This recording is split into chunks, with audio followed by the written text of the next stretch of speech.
नमस्कार। आप सभी का मेरे चैनल पे स्वागत है। तो आज हम लोग पढ़ेंगे पढ़ा पंचायत शासन व्यवस्था। हम लोगों ने इसके पहले मुंडा शासन व्यवस्था, नागवंशी शासन व्यवस्था दो पढ़ लिया है। आज तीसरा है पढ़ा पंचायत शासन व्यवस्था। इससे एक प्रश्न आएगा और 2 नंबर का क्वेश्चन होगा। ये हमारे जो पेपर होंगे उसके सेकंड पेपर का ये क्वेश्चन है, सेकंड पेपर का पार्ट है। तीसरा पार्ट पढ़ा पंचायत शासन व्यवस्था। तो सबसे पहले हम लोग ये जान लें, ये पढ़ा पंचायत शासन व्यवस्था है क्या, किस जनजाति से रिलेटेड है। तो जैसे हम लोग देखें, मुंडा से रिलेटेड था, नागवंशियों से रिलेटेड था, और ये है पढ़ा पंचायत शासन व्यवस्था, ये उरांव जनजाति से संबंधित है। उरांव जनजाति जो है वो हमारे झारखंड की मूल निवासी नहीं है, ये सासाराम से आकर के यहाँ पर बसे। इनका मूल निवास स्थान कहाँ था? रोहतास, सासाराम। वर्तमान में जो सासाराम है झारखंड के बगल का इलाका है। तो हम लोग यहाँ पर देखते हैं क्या कि हमारे यहाँ 32 जनजाति है। 32 जनजाति में दूसरी सबसे बड़ी जनजाति उरांव है। झारखंड में जनसंख्या के दृष्टिकोण से दूसरी सबसे बड़ी जनजाति है उरांव।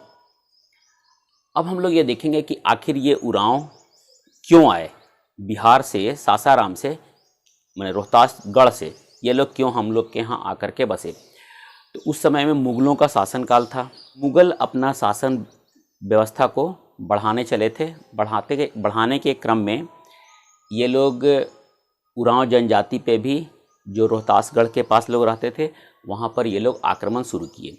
तो वहाँ 2 बहन थी, एक का नाम है सिनई दई और एक का नाम है कलई दई।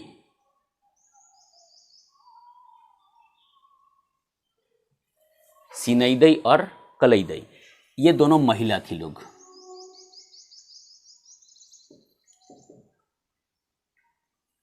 तो हम लोग जैसा जानते हैं कि ये जो उरांव जनजाति है, ये लोग अपना दिन में त्यौहार मनाते हैं और उसके बाद फिर ये लोग अपना दारू हड़िया ये लोग पी लेते हैं, और पीने के बाद ये लोग अपना सुध बुध खो बैठते हैं।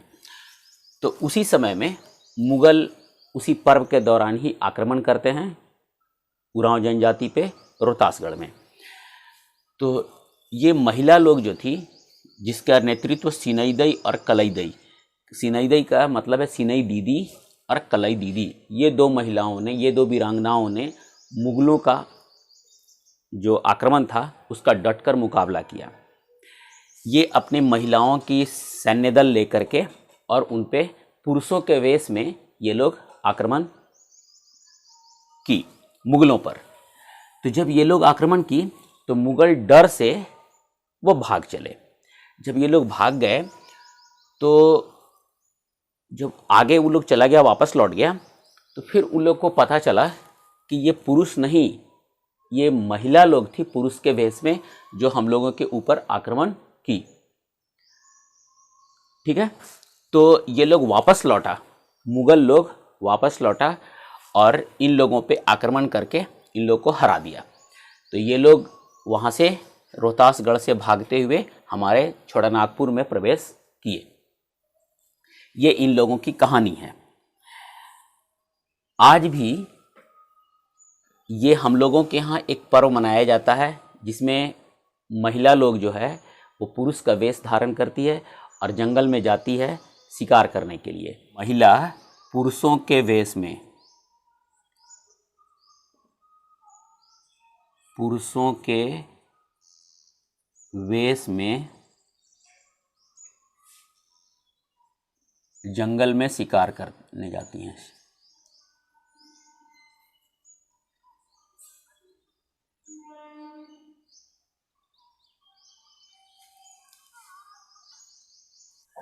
तो महिला पुरुषों के वेश में जंगल में शिकार करती हैं। ये जो पर्व है हर एक 12 वर्ष में मनाया जाता है। 12 वर्ष में यह पर्व मनाया जाता है।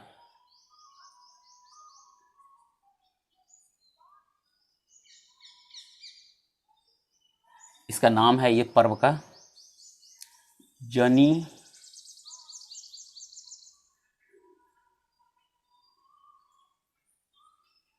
जनी शिकार। उसी के याद में आज भी 12 वर्ष पर उसी दिन को ये महिला लोग जो है पुरुष का वेश में जंगल में शिकार करती हैं, जिसको हम लोग जनी शिकार कहते हैं।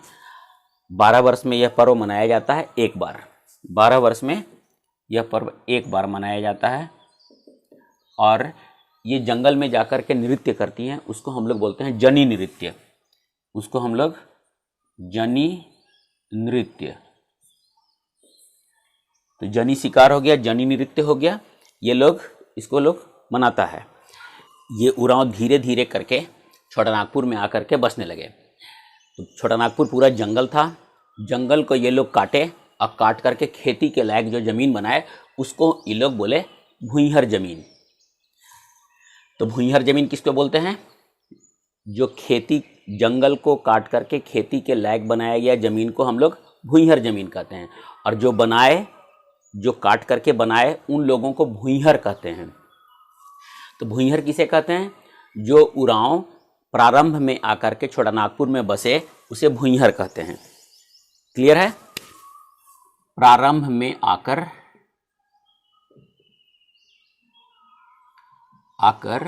बसे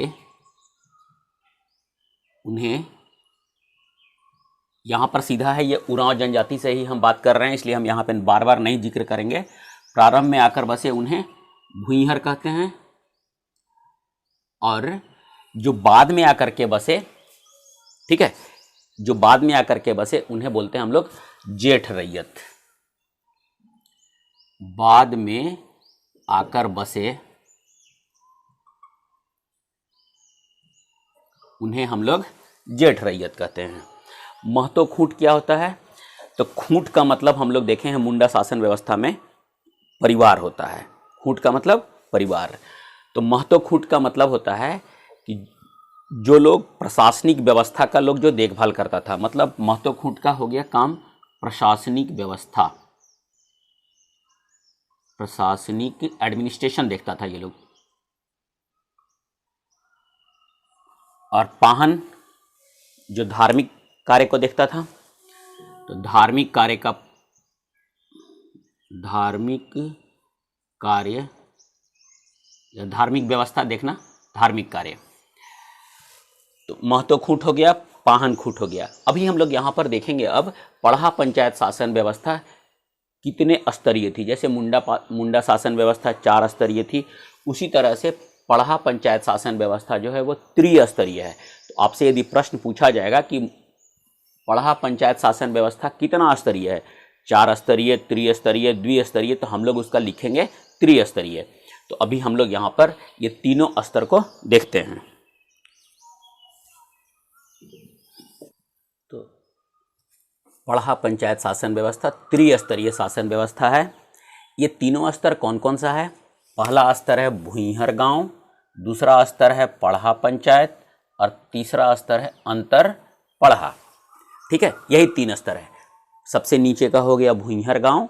7, 12, 21 या 22 गांव जब मिलेंगे तो वो बनेगा पढ़ा पंचायत।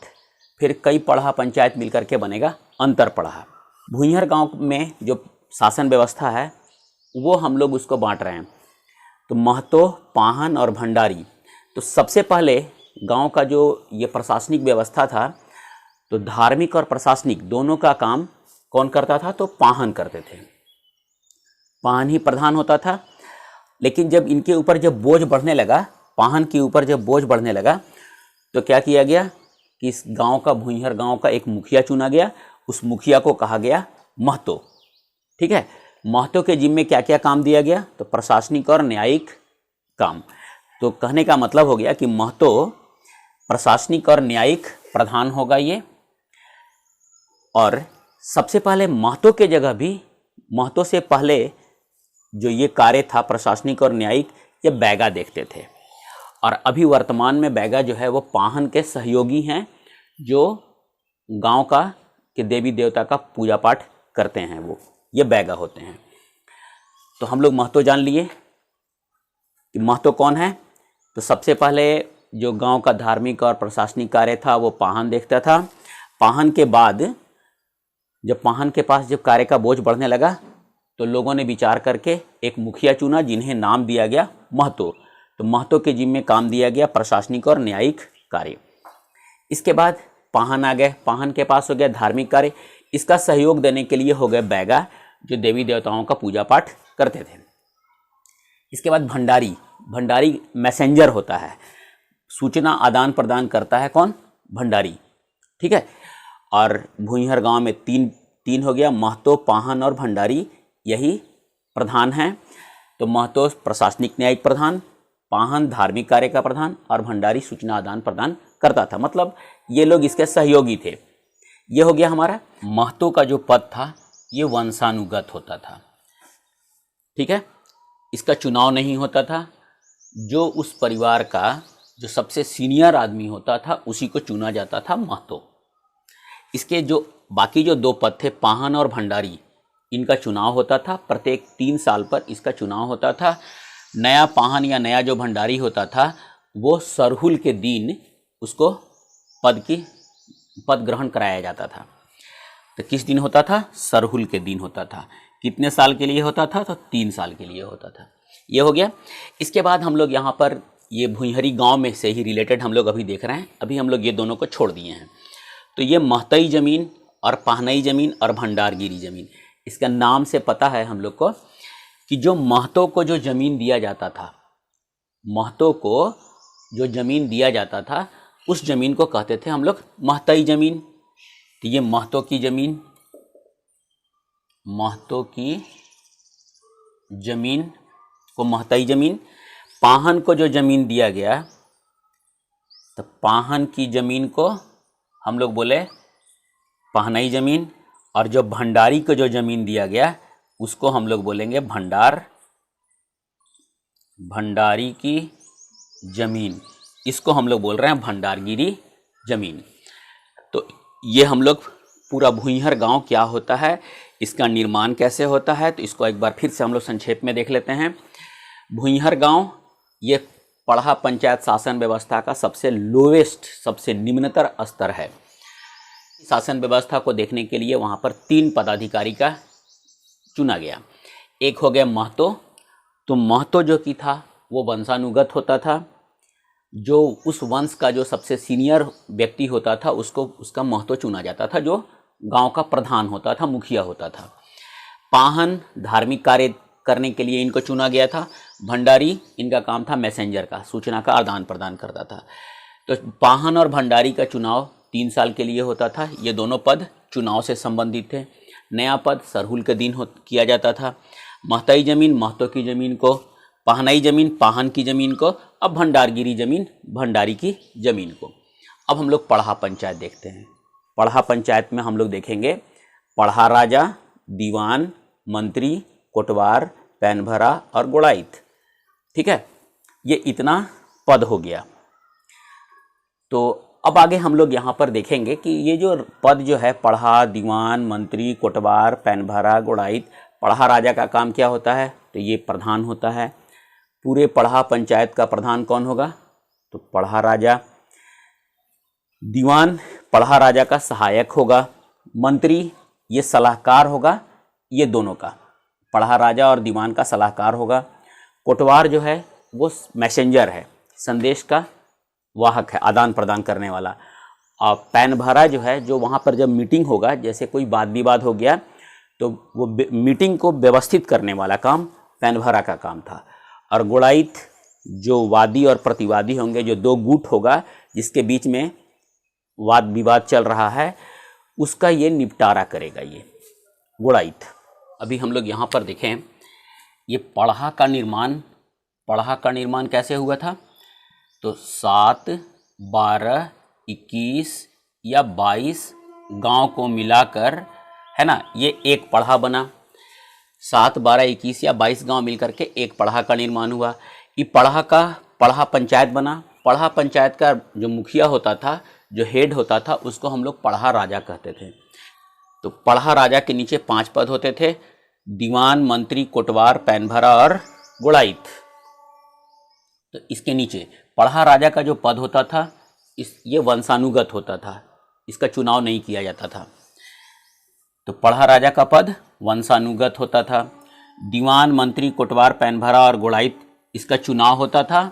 इसका चुनाव सरहुल के दिन ही किया जाता था और कार्यकाल इनका होता था 3 साल का। ये 1, 2, 3, 4, 5 पाँचों पद जो है इसका कार्यकाल 3 साल के लिए होता था। चुनाव सरहुल के दिन किया जाता था। ये हो गया।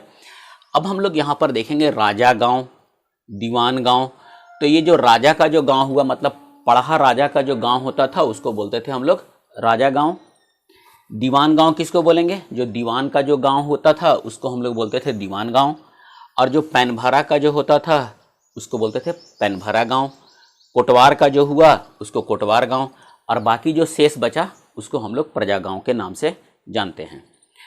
तो हम लोग यहाँ पर देखें क्या कि पढ़ा राजा, पहले पढ़ा का निर्माण कैसे हुआ? 7, 12, 21 या 22 गांव मिलकर पढ़ा बना। पढ़ा राजा हुआ इसका हेड, वो वंशानुगत इसका पद होता था, और बाकी 5 पद का चुनाव सरहुल के दिन होता था। इनका कार्यकाल 3 साल का होता था। अब हम लोग देखेंगे अंतर पढ़ा। इसका जो सबसे अंतिम जो स्तर है, सबसे उच्च स्तर, वो है अंतर पढ़ा। इसका जो प्रधान होता था उसको हम लोग पढ़ा दीवान कहते थे। यहाँ पर मामला वही पहुँचता था जो पढ़ा पंचायत पे सॉल्व नहीं हो सकता था। तो मतलब ये सबसे ऊपर का स्तर है। यहाँ पर किया जाता था, जब कोई भी समस्या का निदान किया जाता था तो लोगों से गवाही के समय शपथ दिलवाया जाता था, और यदि उसको सज़ा होता तो जुर्माना लगाया जाता था, जो जुर्माना बहुत अधिक होता था। इसका उपयोग सामाजिक कार्यों में किया जाता था। यही है अंतर पढ़ा। इसके बाद एक वर्ड है दूध भैया गांव, जो बहुत इम्पॉर्टेंट है। तो हम लोग यहाँ पर देखेंगे वैसा गांव। तो गांव भुइहर गांव से मतलब है यहाँ पर। भुइहर गांव किसको कहते हैं ये हम लोग को पता है।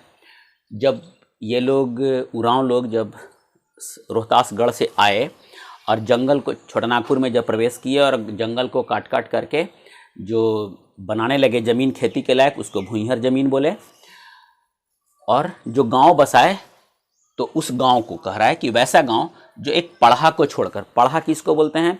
जहां 7, 12, 21 या 22 गांव मिलकर एक पढ़ा पंचायत का निर्माण करता था, पढ़ा बनता था। तो एक पढ़ा को छोड़कर दूसरे पढ़ा में शामिल हो जाता था। जैसे हम लोग ये टोला में है, ये मेरा एक पढ़ा था और ये दूसरा पढ़ा है। तो ये कह रहा है एक पढ़ा को छोड़कर दूसरे पढ़ा में शामिल हो गया, मतलब हम पहले इसमें से थे, हम यहाँ से चले गए इस पढ़ा में। परंतु उस गांव का पहले पढ़ा से संबंध खत्म नहीं होता था। तो कहता है कि यहाँ पर जो मेरा जो गांव था, उस गांव का पहले पढ़ा से संबंध खत्म नहीं होता था। हम इस गांव को यहाँ से उठाए और इसमें ले आए, लेकिन इस गांव का संबंध पहले पढ़ा से खत्म नहीं हुआ। तो ये वाला जो पढ़ा हुआ, ये वाला तो संबंध खत्म नहीं होता था, उसे हम लोग दूध भैया गांव कहते थे। ये गांव उठ करके इसमें चला आया, तो इस गांव को दूध भैया गांव बोलेंगे हम लोग। तो हम लोग यहाँ पर देखें कि पढ़ा पंचायत शासन व्यवस्था त्रिस्तरीय शासन व्यवस्था है। ठीक है, पहला है भुइहर गांव, दूसरा है पढ़ा पंचायत, तीसरा है अंतर पढ़ा। यही त्रिस्तरीय है। पढ़ा भुइहर गांव क्या होता है ये हमको पता है। पढ़ा पंचायत में 7, 12, 21 या 22 गांव मिल करके पढ़ा पंचायत बनता है, और कई पढ़ा पंचायत मिल करके अंतर पढ़ा का निर्माण होता है। ये हम लोग ऑलरेडी देख चुके हैं। तो यदि आपको ये वीडियो अच्छा लगा हो तो प्लीज़ लाइक और शेयर ज़रूर कीजिएगा, और यदि आप मेरे चैनल पर नए हैं तो प्लीज़ मेरे चैनल को सब्सक्राइब ज़रूर कीजिएगा, बेल बटन दबा दीजिएगा, ताकि हम जो वीडियो डालेंगे आपके लिए आपको सबसे पहले इसकी सूचना मिल जाए। पूरा वीडियो देखने के लिए बहुत बहुत धन्यवाद।